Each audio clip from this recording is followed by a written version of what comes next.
You're listening to the Unbranded podcast, where we talk about marketing and a bunch of other stuff.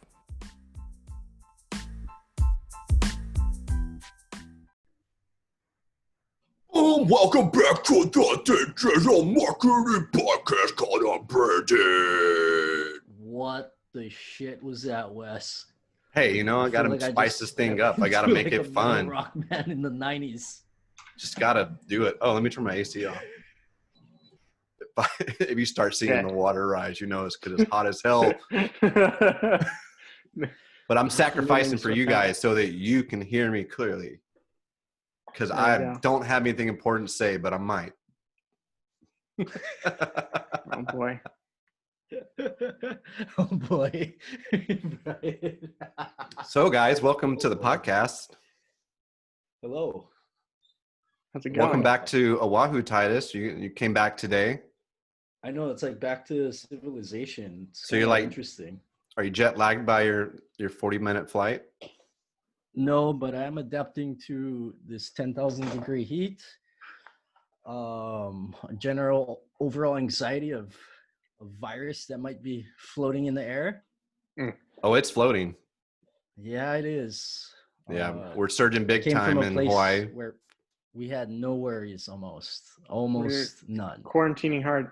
I heard the mainland ended up doing an article on us that we are one of the hot pockets of COVID. Dude, we are banned from New York. Yeah. We're banned from New York. New York is a safer place than we are. Like, they're super safe. It's crazy. Well, actually, where Titus came from is safer than all of us. It's the biggest island, the least populated, and the least amount of COVID cases other than New Zealand, probably. Yep.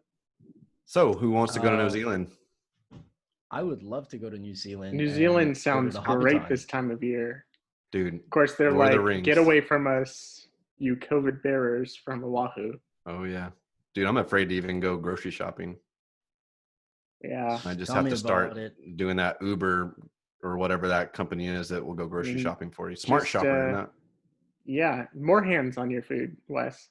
No, they just like drop it off in my carport and then I'll wait an hour and come and get it. But in this heat, Safeway it may not delivers. be good. Oh, yeah. And Costco. I think, Costco does too. Yeah. So what's new in your world, Brian? Well, I've been building a new website lately and trying out this new platform called Webflow. It's been an interesting experience so far. Yeah, so Webflow, makes these kind of interesting claims that it's a more simple web building platform. They've got this little infamous ad for this guy asking for like last minute changes on a website and things doing a whoosh pop and stuff like that. And they really do go strong on like the making the web more like animated. That is for sure.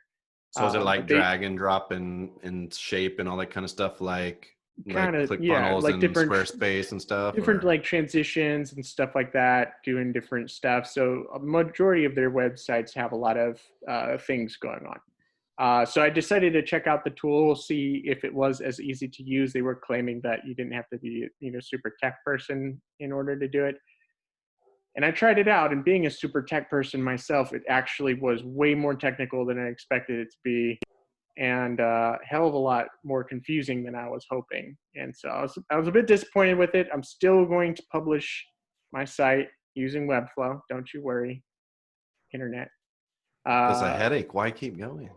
I think it's technological debt is the term. It's once you're in, you just you bear down and go down the whole way. But the thing is, so my philosophy was with this. So I've been building the same website on WordPress, and I decided, you know what, I'm going to actually use this as an opportunity to vet a new platform. There are only a few platforms out there that I'll really recommend, and so I heard about this one. It had some interesting claims, and I decided, what the heck, I'm in the process of building this. I might as well see, if I can get this thing up and running. And the site looks good. Like the site is, it looks great. It was just a bit of a headache. There were some global styles that they make by default, which means if you make a change in one area, it makes a change across the whole site. And so I was working through the website and going down and the different sections of the website, and got to the bottom, and I'm like, okay, I should be finished. And I pull it up and everything was jacked up. So I was like, oh my gosh, hours of work all gone. So last night I basically hit the delete button and I started again from scratch this morning. I've just been working on it all day. Could you see anything useful in the realm of marketing, digital marketing, or advertising built into that? Or yeah, I've had a discussion with a couple other marketers, and I think the pluses that it has is you definitely get a lot more control than say you would on like a platform like Squarespace. So you could really build anything on it. But the problem is with so many controls, you can also potentially overcomplicate things. So if you like things being more complex, but you like more control, Webflow might be for you. Things load very fast over the system. I'll give it that. It looks like everything's built with a lot of SEO in mind and a lot of speed and functionality. Also, you have a lot of control over whether what displays where and how it goes in terms of desktop and mobile, which is also very important. So Google is going to love that website. Hopefully, we will see. now I know you hate Squarespace, but for someone like me who, and I don't know, maybe Titus too, like for someone like me who has very little knowledge of coding and getting the exact results I want, like Squarespace is actually pretty easy. And I know you hate Squarespace. We've had this conversation. They just made an update recently that made it, I think, way more difficult. I was working with a friend on their website, and we were struggling to even put a button on their Squarespace page. So I'd say, based off of recent experience, it seems like it's user friendly, but I wouldn't say that it's the most easiest thing. I don't know if it's necessarily customizable to like you get to customize everything. I think it's more of a theme based. Like you pick your theme based on kind of how you want, like sort of how you want your thing, your website. Yeah, I think that was the other thing. Kind of have to build it into that realm. Now you have custom CSS and all that kind of stuff, which I don't know anything about, but like I feel like for someone, say like an artist or whatever, like it makes it really easy for those people. I think it makes a lot of sense for people who are like photographers. I think Squarespace was built for photographers almost exclusively. Like to set up a portfolio website that just has like a grid of your photos, easy. But it's got a shopping cart built into it too. Yeah, and some e-commerce functions and things like that. And I think they've gone into some email kind of things as well. Yeah, I've actually sold prints from the Squarespace that I have. Yeah. So it's pretty cool. Yeah.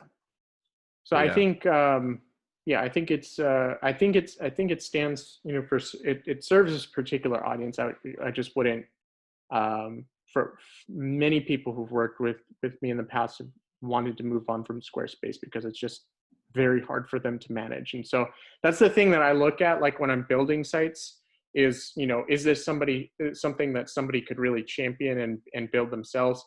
And so far, Squarespace doesn't make that mark. And I'd also say Webflow doesn't as well. You could mess up a lot of stuff trying to manage your own website using Webflow, like really bad. So I can't make that recommendation. Is it a tool that I could use? I could probably get a bit better at it, but yeah, I'd say not something I would want to hand off to a client. Now I would say that the second place for me, Squarespace is super easy for me. I could accomplish what I wanted to accomplish on ClickFunnels.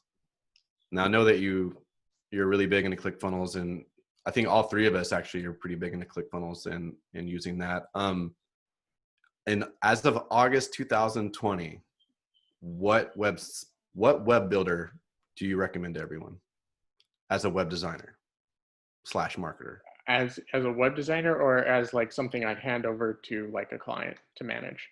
Both, either. Okay. Yeah, I think as a designer, the quickest I've been able to get sites designed the way I want them to and load up fine and everything like that, I'd say ClickFunnels has been the fastest. I'd say in terms of user friendliness, something that I pass off to a client, ClickFunnels wins there too.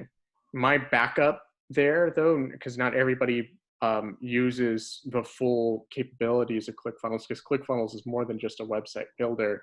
You're looking at like actually having a sales funnel, doing e-commerce kind of stuff, sending emails, automations, and triggers.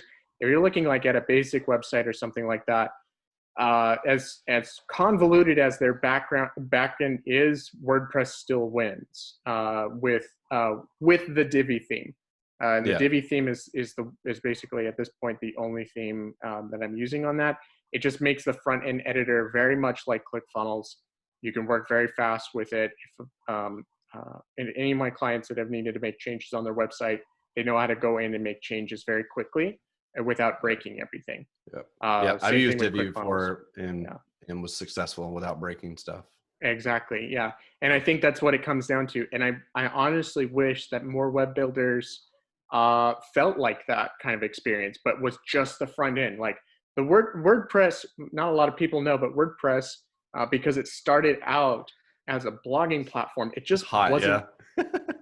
Sorry, he's like sweating. I'm sweating so bad right now. It's like it's talking about WordPress. It's all good.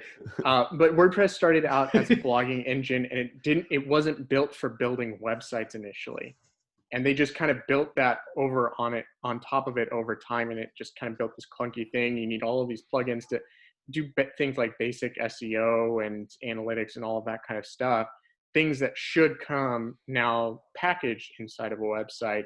You're having to custom build, and everybody's kind of differently responsible for all of those different plugins. It's different companies running those. So one thing updates, it might, trigger a problem on another thing. And so it's got its own challenges, but I'd say from the front end with Divi, it's very easy to manage, something that you could hand off to clients quite easily. Yeah, but I would say this too, that it is a lot more complicated, I think, to get started though, because like knowing what you need to hook up. Oh, you're kind of starting. You're building a WordPress, but you got to put it onto WP engine or some sort of a host, and then you got to connect all these things. And I feel like that's a little more advanced for like my skill. It would be interesting to revisit Wix, actually. I've heard they've gotten really good at their SEO. Originally, when they started out, it was like a Flash-based editor and stuff. I remember. So it just wasn't. Yeah, beginning. It was terrible. It was pretty bad. I've heard things have changed since then, and I've had friends actually rank websites quite well using Wix. And I've heard, it's basically kind of like what you see is what you get in terms of an editor. So it'd be worth checking that out just from that angle. I don't know what the price point is at or anything like that, but I'm just right now I'm in a mode of experimentation and stuff. I think platforms have matured a little bit more, and so I would like to find a solid solution that for me, for a basic website, replaces WordPress. I just kind of overall losing my confidence with them developing it out any further. I think it's kind of codified the way that it is. Yeah. Titus, what were we going to say? I was going to ask, why did you not build a ClickFunnels page for your website?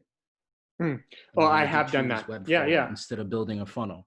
Yes. Yeah. And I actually do have parts of my website built in ClickFunnels for like my transitional calls to action, like my guide on the 6 secrets to marketing and things like that. All of that is still actually built inside of ClickFunnels. That's what collects my emails and everything like that. And I thought about building the website, because I've built home pages, landing pages, full websites using ClickFunnels. For me, the reason why I ended up trying out Webflow was like I said earlier, I was just, I'm trying to vet a new platform, and I want to see what it can take, what it takes to get a site up, how fast, can it take me or somebody else who's, even moderately tech savvy to be able to get that kind of thing up, just so that I have another thing in my belt that I can recommend, or if client ever asks, oh, I heard Webflow was a good platform. What do you think about it? Now I have a much more informed opinion about that, and I can, vet it out beyond their marketing ploys. So. Right on. Do you guys notice anything different? What? Nope. You turn your. I don't have a beard. Oh, you well, shaved. I saw Come you since on, the last guys. episode. I had a beard last episode. That was the I've seen you limited since time then, offer, Wes. right? Did You you have. see Wes's beard for the last time? But the audience hadn't seen me without a beard. Yeah. But today they Yes. did. Well, That's true. it'll be back in like 4 days. Like, Let us, Yeah, I mean, I scruffy. shaved like clean like 3 days ago, and this is where I'm at. Let us know in the comments what you think about Wes's beard loss. I think I'm like handsome. You should go look at the YouTube thumbnail for episode 2. He's got a luxurious beard there. The most epic beard. Yeah, and if you're watching this on YouTube, that's probably like what, right here on the side? If you're on the Definitely channel here. Right page, here? I'm It's not flipped. sure. So what's in the news? Tell me some news. Well, apparently in certain countries, Instagram has switched out the search feature for Reels. And Wes, you've had a little bit of experience with Reels yourself. I know not too much about it other than it's kind of like TikTok. Tell me what you think about it and what has been like using it. I made one reel and I didn't know what the hell I was doing. I was like I, in my midst of playing with that one post of reels, I could say that it definitely felt a little TikTok-y because, you can record, you can stop, you can pick up wherever else, add a song, add some weird effects. In that video, like you can see I played with every single feature that they had. And then, I titled it on the bottom, like, what the frick is a reel? And I'm still getting likes on it, oddly. And I don't know why or how, because the worst thing that you could possibly spend, however many seconds of your life watching. But You mind asking what your view count is right now? Let's see. Definitely not a million, like one of us. But let's see. 1.3. Oh, okay. My bad. Crazy, right? My bad. Let's Because see. you have about 12,000 followers, right? Oh, no, I have a right under 18,000. So I only have 81 likes and 2 comments on this, but I don't know where you see a view count. Let's see. I think if you go to I your don't- profile, I didn't and then keep you it on click my the grid. Reels tab at the top. Oh, yeah. See, I'm getting old now. Like, I'm starting to lose grip of reality in these social media platforms. Oh, I have 3,734 plays. How many again? 3,734 plays. Yeah. Yeah. So not anywhere. I don't know if they're like sending it to some Explorer page and people are seeing it, but it does have Tupac playing in the background. So maybe that's drawing the crowd. It's Tupac. Mm-hmm. And it's got my That's what it son. is. My son tends to draw more crowds than I do. So, it's a handsome kid. 3,000 substantial. Not in comparison to you and to, well, maybe in the realm. Well, for Instagram views though, like, have you done another video that's gotten 3,000 views on? I have on not Instagram? done a single other reel. Like, I'm trying to figure out how. not other reels. Like videos in the past. I've only done one other video on, because it's mostly a photography thing, but let's see. You guys can talk while I scroll. Otherwise, people are going to get bored. Yeah, or Right, in what comparison to countries? stories. The only other video I have on here is 938 views. So, yeah, well, so reels will get you some views. I'll say that. Yeah. And maybe if the content is good, it'll get even more views. Right. And this is absolutely terrible content. And it's got. It sure seems like it goes further than stories. That's for sure. That's nice. But But the also the I guess the screen the thumbnail for it is a picture of my son's face, but there's this face effect that I had downloaded at some point in history Oh yeah, like where a it wobble puts effect or whatever. plastic over the face and like flattens your face. It's kind of like you put your face up against the window. And so I mean that might be drawing people to click Quite and watch. possibly. Quite possibly. But I'm not even I sure where watched it's that. being played because I took it off my grid because you know you can have it on the main grid. It's still on my Reels grid, but not in my main grid. But I gotta like think through like how do I make Reels or even TikToks that how do I use that platform the right way is what I'm kind of having issues with. How do you use it creatively? You know, like other than like doing like you know what you did, doing the duet thing. Like while it may not necessarily be creative, but it was viral enough for things to happen. You know, Wes, I've been asked that question quite a few times. I think it's one worth answering for sure. I think, you know, and I've said this before. I think maybe TikTok I'm too old for it. No, I think you're in a good range for it. I think TikTok is a platform where you either entertain or educate people. And so for you, knowing that, like, let's say you're putting out your photography videos out on YouTube, which you already do, you can extract micro content from that. Just videos you've already shot, like maybe it's a tip on photography or something like that, and shoot that out. It lands in the education kind of field, but it's just one little thing, and then you know maybe a person wants to learn another little thing from you or something like that. Yeah. Well, like in my brain, I see it like Instagram stories where like so my normal grid and post is, you know, my creative work, right? Where stories is my personality, and I'm a weird dude sometimes. And so like for me it's like, oh, here's a way that you can meet me, understand how freaking strange I probably am, and go on about your life because this will disappear in 24 hours. Where does YouTube land?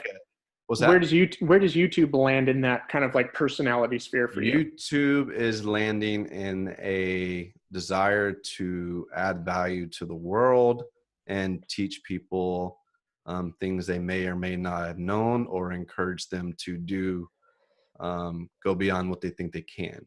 So that's kind of like I kind of had an epiphany last week. I was like, oh, what the frick is my YouTube channel? My YouTube channel is I'm an experienced creator who wants to encourage other creators in the realm of making, creating, and business. I love that. So I think something like TikTok could be like a potato chip version of that. Yeah. It's like it's the heart of that, but like in bite-sized formats. Yeah. Just like one short tip, something done in a minute or something like that. Yeah. Because I love like that.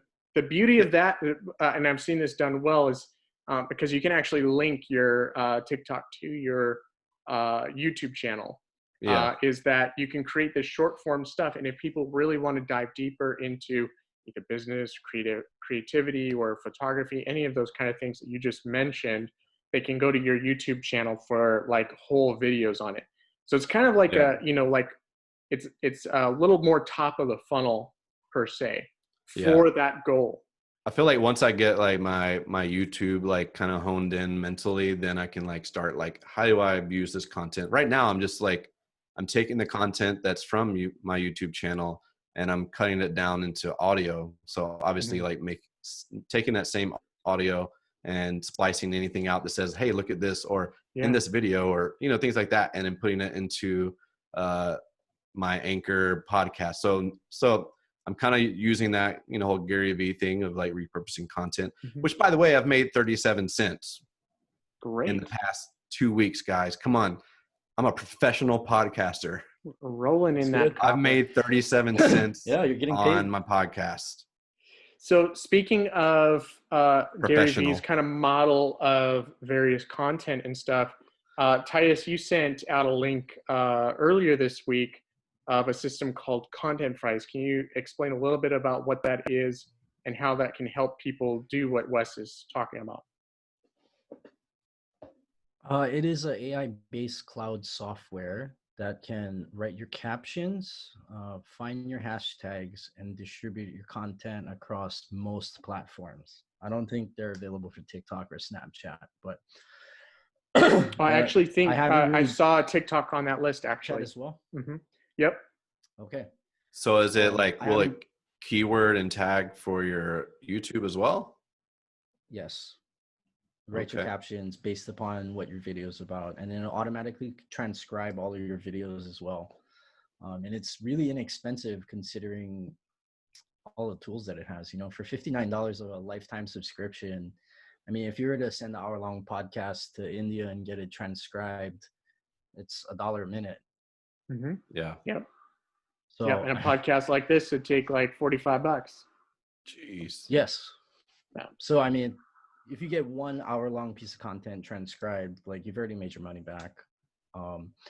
We are in, my partner bought it, but it hasn't been released yet. It's coming out on the 31st of August. So I'll definitely learn more when I get to play with it. Because I mean, You should link that in the description. dove in. Yeah. Dove in. It looked good. I didn't have to make any decisions because it's already ours. Yep. Yep. Well, I think the cool thing to me was that caption, both the captions, being able to put those up on the screen, because a lot of majority of people are viewing content with their phone on silent, with the exception of TikTok. People who are on TikTok are a different kind of animal. But then it's also got the thing where you can have like the progress bar, which also helps more people end up making 100% through videos, which is really important. But then just being able to upload clips or some sort of right, video exactly, editing software. some kind of I That's paid for step.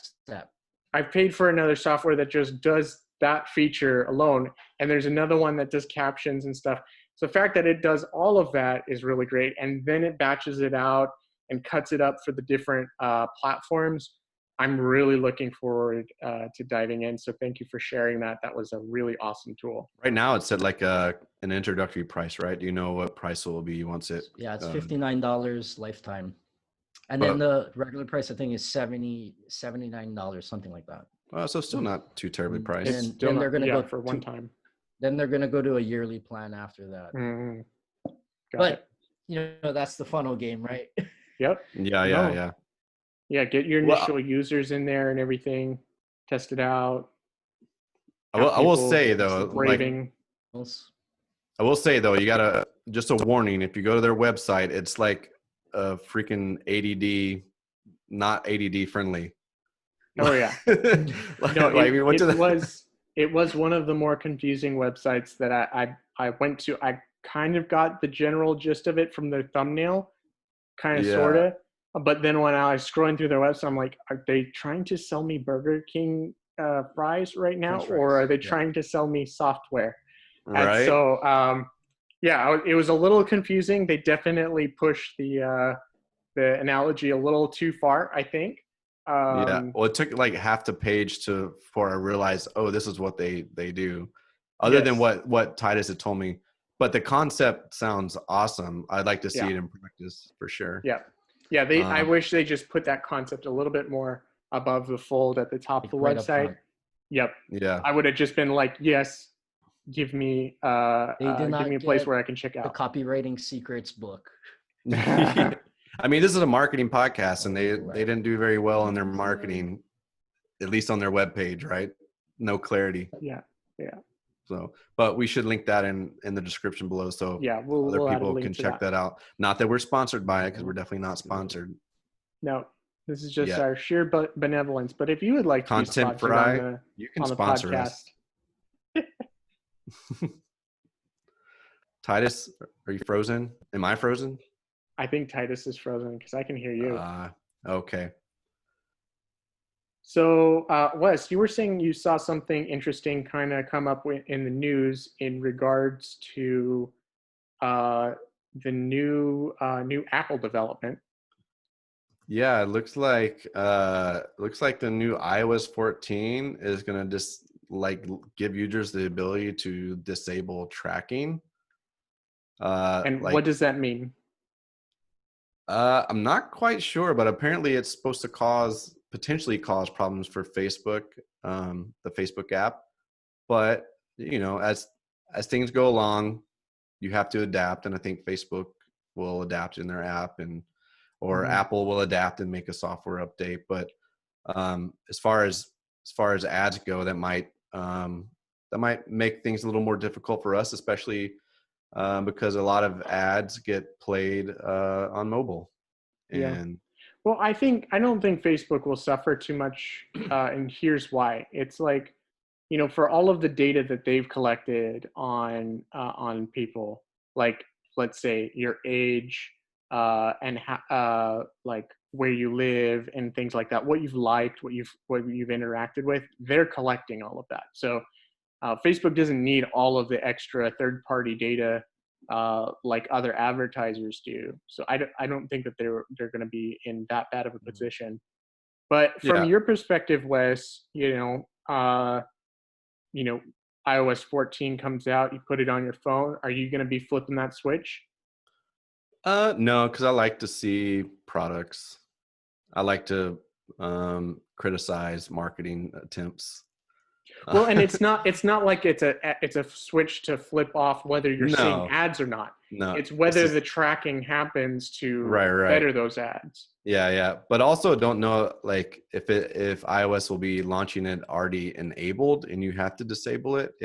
I feel like if they launch it enabled, then that's going to be maybe an issue because people aren't going to think to go do it. They're just like, oh, things are different, but I don't know what's different. If it launches enabled, I'm going in there and disabling that. Oh yeah, me too. Like, yeah, for sure. I don't want car insurance companies targeting me like they used to on freaking Hulu. I'm like, gosh, that you'd think there would be better targeting on some advertisement. It's like we're going back to the TV, like old school TV advertising angle. It's like this demographic is watching at this time. Schools are in session, so that must mean that adults are watching Facebook right now. So let's just shoot all of these other kind of ads. What our listeners don't know is that Brian doesn't own a car. So that's what I was about to say. So he shouldn't be getting like auto insurance ads. No, or any kind of auto anything. Yeah. In fact, you know what? I've actually specifically gone into Google because you can do this. You can go into Google and you can say, remove these ads from my preferences. And there's certain things on like auto and other things like that, because otherwise you'll get those by default inside of their advertising platforms and stuff. There's only a certain limit though to how many of those you can turn off inside of Google. But those are just categories that I just don't want advertising. They're just annoying. They're bulk ad buys. They're nothing specific. And they just are a waste of ad dollars on the advertisers' parts. I'm doing them a deal. The businesses, like, don't shoot your ad dollars towards me. I'm not interested. Right. Do you think it's going to complicate creating ads when we're targeting audiences that like live in location or are traveling in a location? Do you think that's going to affect the Facebook and Instagram users? Because that's like a critical component to some of my campaigns. I mean, I feel like it'll affect something. I don't know if we'll notice it. Like, I mean, how many Android users are there? Not everyone's on Apple. As long as it doesn't come already enabled, then, I mean, I think there's still going to be fish there and Facebook's going to find them when you pay them for them. I think it might be more difficult for Facebook. And I think Facebook, their revenue might dip because it's not being served to a broader audience of people, right? I mean, if 80% of ads are being seen on mobile and now iPhone or iOS is stomping that out by default, I could see that being a hurt for Facebook, and rightly so, Right. Well, and I think that's if it's the default, right? Right. But I actually think that it is it's a good move in their part in the right direction of certain ads tracking and privacy and stuff. Like, people should be able to have control over that. Yeah, I was gonna say Apple, like, giving people that right is, I think, is important. Beautiful. Yeah. It's not But stopping the government from listening in on anything. But yeah, that you're it doing. feels like Facebook is just getting like knocked around by everyone right now. Right. Yeah. Hey, No, everybody's did you trying to get take down the Facebook. The Was that floaty Titus? ad?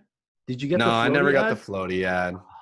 Gosh, I did get rugs and you like just need to furnishings. talk to us more, about how much you want these summer floaties, giant The unicorn donut floaties. floaties. Well, no, but Donut literally like 5 or 10 minutes after we were done, I sent you guys that text, but I got sent rugs and carpets and furnishings for my new office. Of course. So, but thanks, Target. You always know what I want. I love you for that. And anything that you send me that I want, I can just show it to my wife. And because it's from Target, automatically is kind of more of a positive mentality about it. Fair enough. Target. It's a magical place. Now, if I go to Best Buy, like that's an automatic no before I get there. I have to do some convincing to buy things from Best Buy. Yeah, that place is the devil, Wes. Didn't you know? It's not. I love that place. I have so much fun on the things that I buy at that place. Speaking of, I just bought a new mouse from there. The Logitech MX Master 3 for Mac, because I had a 8-year-old like Magic mouse that just crapped out on me last week. Wow. So I'm really stoked about that. It's got such a freaking cool feature called Flow. Like I can literally, just with the mouse, I can like grab a document from my Mac. If I had a PC, which I don't, I could drag it over into my PC and drop it off. It's like, it makes AirDrop. What? It makes AirDrop exist between Mac and PC. That's wild. Okay. Yeah. That's wild.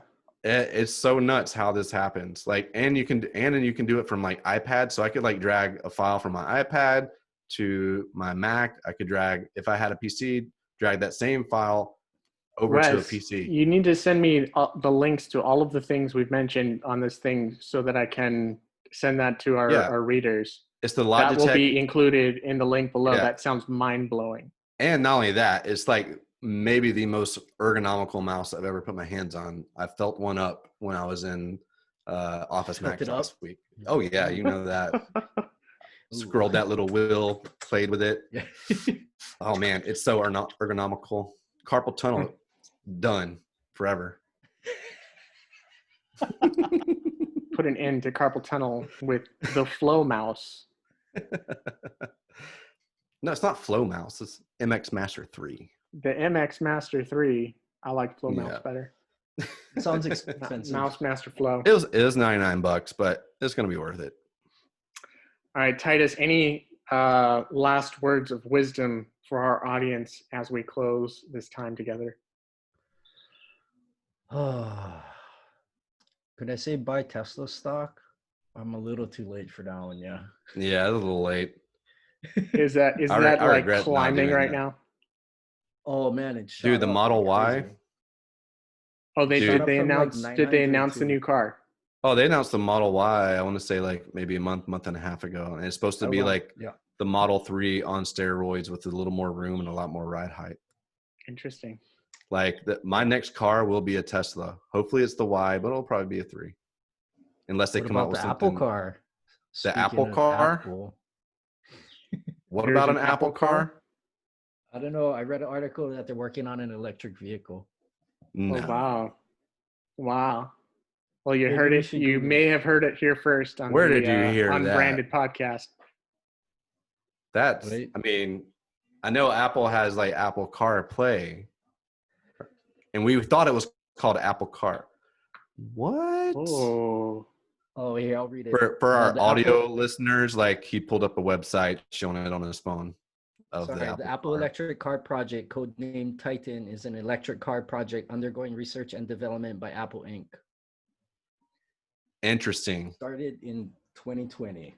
I don't know how legit that is, but I would buy an Apple car. It's going to be probably pretty pricey, I would imagine. Like it's like double the price of a Tesla. Well, if it's anything like PC, it's going to be weaker than Tesla and 10 times more expensive. But it will be super easy to use. This is from the same PC company. It's like a Honda Civic, right? You can interchange all kinds of parts, maybe even a Toyota, and then maybe the Apple is sort of And like still the, make it 1,200 horsepower if you got the right turbos and all that madness. Oh yeah. So, but like, I forgot what I was gonna say. You were comping it to Tesla. I don't know, man. I forgot what I was gonna say. We can, Yeah, we can move forward. I'm sure base model is going to be over 6 figures. Oh, yeah. I know what I was gonna say. This is the same company that put out the Apple Watch 1 edition for 10 grand. The worst Yes. Apple Watch in the world. Yes. Like people nowadays are kicking themselves in the ass for buying a $10,000 Apple Watch. My wife can't even get the rings on her Apple Watch 1 to like show her accurate calorie count. She's never closed her rings on that. And it's only set to 160. Crazy. It's only set to 160 calories. So I mean, just saying. So then maybe parting words of wisdom is something along the lines of don't buy the first edition. Apple's first edition. Anything. It's gonna be bad. We'll wait till next year. It's gonna be better. Save you dollars. My next car will be a Tesla. I mean, that'll be like 3 or 4 years from now, unless I get super YouTube famous in the next 6 months.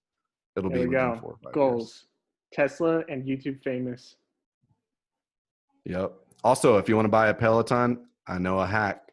He's got I got one for $400. It's not a Peloton. It's a Sunny bike. It's a Sunny health and fitness bike, but it looks like a Peloton, and you just strap on a little iPad.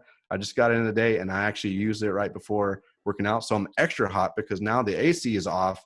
The room is like 90 degrees. I was still hot and sweaty from the workout right beforehand, and now I'm going to die of dehydration like 2 minutes once this podcast is over. But you can get a Peloton for cheap, just using the app and a bike. If you want to sweat hard like Wes without paying thousands of dollars, we'll put Wes's link down below. That's my tip for this week. You don't have to pay $2,500 for a Peloton bike. Do you play booty music while you spin the wheels? It's whatever music they're listening to on there. Sometimes it's booty, but I'm not listening to the music though. I'm like watching their legs move, so I know how fast to pedal because I don't have a cadence counter because it's not a real Peloton. So there are some sacrifices. But you got a good workout in. Is that right? I got the best workout I've had in this entire COVID season. See, there we go. Results. That's what matters. Yep. Bigger bang for your buck. Yep. Love it. Well, until next time. Oh, go ahead. You can end it. I start it. I'll let someone else end it. I'll just hang on that. It'll just be just kind of a cliffhanger. Titus, you end it. Never know. Tell people where to find us and tell people some other information. I end podcasts like, okay, bye. You can find us on YouTube. You can find us on iTunes. This guy is Westifer. That guy is Brian. This guy is Titus. Yes, and you can find us all individually on the interwebs separately as well. Yes. But find this podcast on anywhere you listen to podcasts, and you can see what we look like on YouTube. So check us out. Until next time. And hit the subscribe button. Yes, please hit the subscribe button. Hit the subscribe button. We're not desperate, but we kind of are. I mean, if you enjoy this, subscribe. And until next time. Shoot.